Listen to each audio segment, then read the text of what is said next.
Hello everyone, welcome back to another video. Now today's video is going to be a little bit different. There were lots of people asking me to do a house tour or showing how I built my Viking style longhouse. And since I streamed the entire build process, I thought I'd turn it into a time lapse and give you a little commentary of my thought process as I went through doing it. I hope maybe this might help some people with their building, or maybe even just provide others with some inspiration for their Viking longhouses too. So the first step of the build process was to level out the terrain so I could have a nice flat area to build my house on. At this point, I didn't actually have a pickaxe in order to break through the rock, so I was just working with whatever I could level out and then using that space to start off. I didn't quite know how big I wanted my house to be, but I knew that if I just cleared out a space, I could just start building from there. So after leveling out the mountainside a bit, raising the ground to kind of extend the area a bit further, I then had to decide how wide I wanted to make this space, so I used the floors as my foundation to start to get a bit of a skeleton and a bit of a plan on how I was going to do it. Once I decided how wide I was going to make the longhouse, I then had to place my door in the center to make sure that things were symmetrical on either side. You'll see here I used a small door initially, but eventually I will change to use the gate to make it a little bit more accessible and a bit more of an open space entering the longhouse.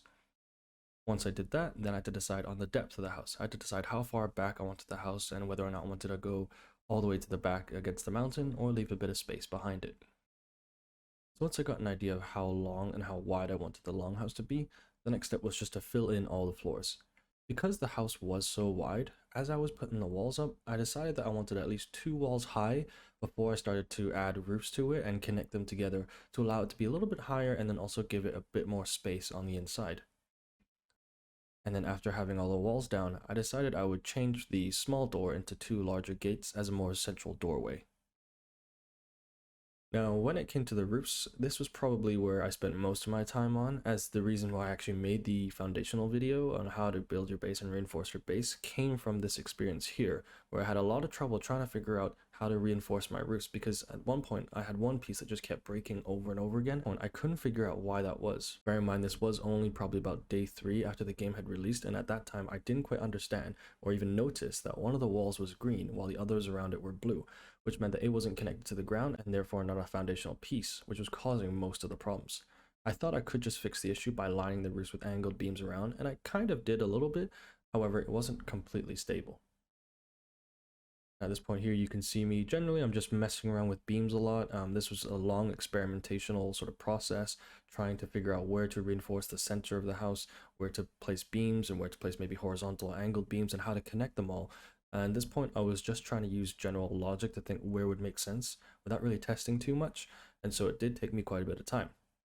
You can see here as well, my brother actually stops by and he actually managed to get a pickaxe, and from there he helped me clear out that back corner of the room, so now our whole base was completely level. And eventually I finally started to understand how to reinforce the roof by connecting the wooden beams down to the ground, and that allowed me to fully close off the roof.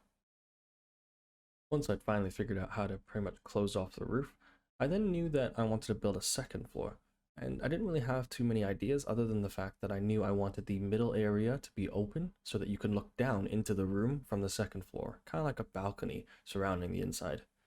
I also looked at a lot of reference photos for designs. I searched up like Viking longhouse fantasy, a couple Skyrim references as well for inspiration. And I noticed that most of them really actually only had 1 floor. They didn't usually have a second floor overlooking. So that's kind of where my design process was changing and evolving as I was doing it. The only thing I did notice was that there was always a long fireplace that went down the middle of the hall, so that was one key feature that I wanted to include in my longhouse. Once I kind of had the second floor all planned out and mapped out, I then started to work on the front open space or the balcony kind of area. I didn't quite have a clear vision of how I wanted to set this balcony up, other than the fact that I liked the idea of overlooking the front of the house.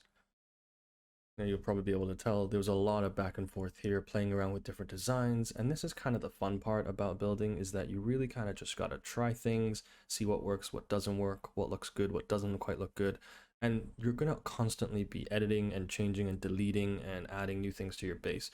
So this is I guess the most fun part of it, because you never really know what you're gonna make until you just start putting things down and seeing what it looks like. At one point, I managed to get a pickaxe, and this allowed me to start digging down the sides of the house and kind of widen out the space there. This space would eventually be our storage slash workshop space. I wasn't planning for it initially, but that's what it ended up being. So once I had the general structure of the house finished, I decided to add some final touches by adding some furniture and the deer rug as well, since at this point I had unlocked fine wood, which allowed me to do so. So that's the end of the video, guys. This is just a quick little time lapse of the first part of building the house.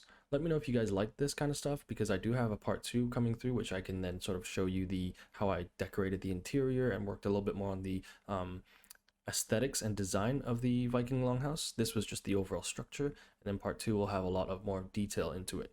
Let me know if you guys like this, and as always, I'll see you guys next time.